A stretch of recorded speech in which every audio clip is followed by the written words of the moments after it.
Hi, and welcome to Detours, Understanding Acquired Brain Injury. I want to talk to you about a more specific topic than I normally do, but I was asked by somebody to talk about awareness of deficits and kind of metacognition. So, what I'm going to talk to you about specifically self-awareness and self-monitoring skills. A lot of patients, when they come home after they've suffered acquired brain injury, specifically traumatic brain injury, have problems with being aware of what's wrong with them. Many times they'll think they're fine to cook, drive, do many different tasks that are dangerous without having the requisite skills. And if you've forgotten how to do these things, or if you don't have the motor skills, the memory, other things, you can't do them safely. But you'll think you're fine. Or if you have forgotten how to do your craft or have forgotten how to do your profession, you can't do them oftentimes until you've been rehabilitated or while you're still relearning these essential skills. And you may think you're fine to do them, even though truth is you're not able to anymore, or you're not able to do it without adequate rehabilitation. And yet you will get into an argument with loved ones, with your caretakers, and say, no, I'm fine, I could do these things. And yet, despite evidence to the contrary, you'll attempt to do them anyway. And so the question is, why? Where does this behavior come from? And I'm going to use my brain model to explain where this comes from, what's going on here. This region deep inside the brain model here shows this area is called the anterior cingulate.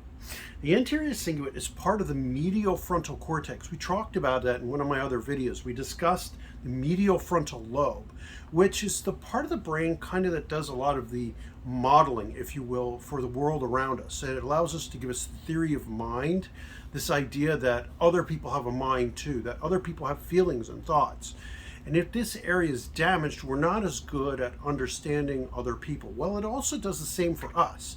It gives us a representation of who we are. And this system is many times damaged in the case of schizophrenia. We have trouble understanding my thoughts. The voice inside my head is my thoughts and my thinking.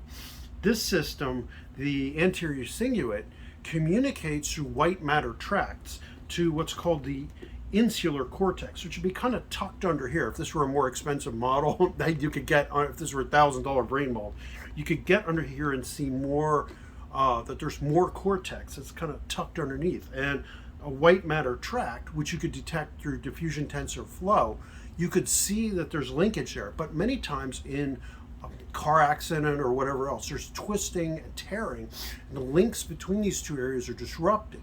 And so a person doesn't get the feedback that you're not doing as well in that area. And so the emotional control that you see through that feedback is missing, that, better slow down, I'm not doing as well with this, or that information between there and the parietal lobe, which is mostly school skills and the ideas and those kind of things, that's not working right. And so there's a lack of transcortical communication, which is necessary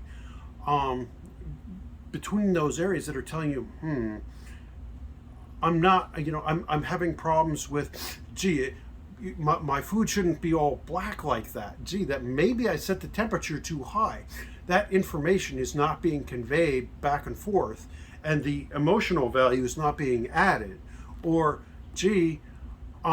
maybe I shouldn't cut the knife that deep. I shouldn't be bleeding.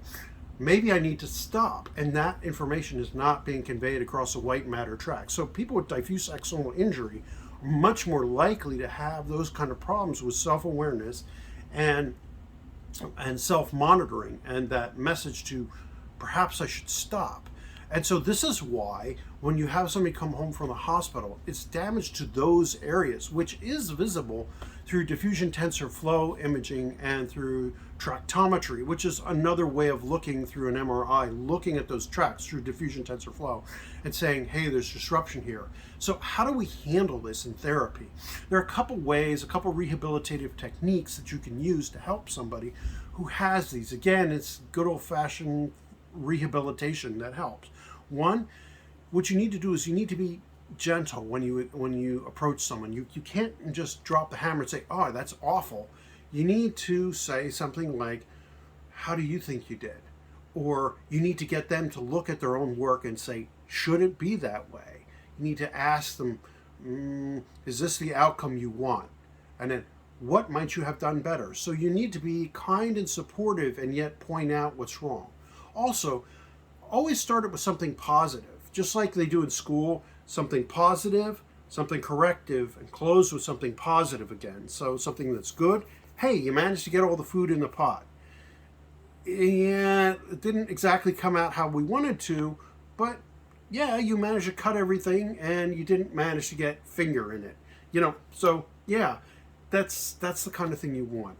And finally, what you need to do is you need to take it slow when you're dealing with people who are having these kind of deficits and these kind of problems.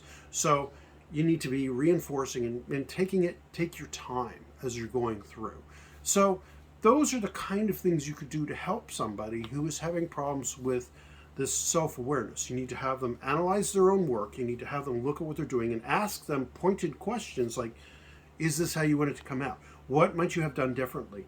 How might you do better, in the future? You want to start with a positive and close with a positive because, it's like they don't want to hear negative all the time. You also want to be careful of your tone. You don't want to be negative or attacking all the time because it'll just shut you out. And you also want to make sure that you are taking small steps with them as far as their cognition can take them. And one of the other things you can do is take away a lot of the dangerous stuff. Like maybe it's time to hide the keys, maybe it's time to put away the sharp knives until they do better, and with supervision and support. So these are some of the rehabilitative things you can do to help a person who has trouble with these metacognitive skills, these thoughts about thinking, these ways that they adjust. And so that's what I have to say about this specific skill, these self-awareness and self-monitoring. Welcome again to Detours, and please watch some of our other videos. Please click like and subscribe if you like the material, and hope you have a good day. Thank you.